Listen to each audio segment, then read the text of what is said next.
ናይ ሰብ ወተሃደራዊ ንብረትን ኪሳራ ሙሩኽ ሓይሊ ሰብ 371 እንትኸውን 266 ወተሃደራዊ አብይ አሕመድ 7 ፖሊስ 37 ምልሻ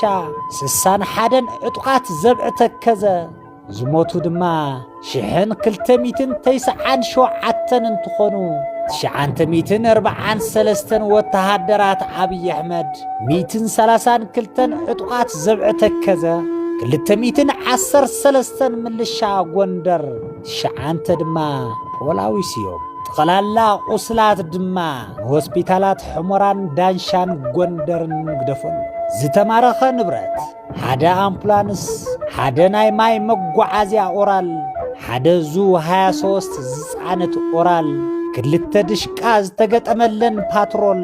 ሓደ ተተኳሲ ዝፃነት ኦራል ክልተ መድፍዕ ዝጎታ ትራክተር ወይ ድማ ሾልቶ ሓደ ሞርታር 182 ሰለስተ ድሽቃ 13 ብሬን 903 ክላሽ 93 ወተሃደራዊ ሬድዮ ብርክት ዝበሉ ተተኮስቲ ወተሃደራዊ ንብረታት ጸላይ ተመንዚዕሎ ዝተቃጸለ ንብረት ጸላይ ክልተ አምቡላንስ 3 ኦራል ሓደ ዙ 23 ዝተገጠመላ ፓትሮል ሓደ ዙ 23 ዝተገጠመላ ፓትሮል 3 መዳፍዕ ዝጎታ ትራክተራት ብጠቕላላ ኣብ ሕሞራን ከባቢኣን ጆኖሳይደራዊ ስርዓት ብልጽግና ኩናት ጠጠው ካብ ዘብለሉ ጀሚሩ ክሳብ ዛ ሰዓት እዚኣ ስልክን ኢንተርኔትን ዓጺውሎ ንሓበሬታ መስመርን ስልክን ኢንተርኔት ሱዳን ተጠቐሙ ትግራይ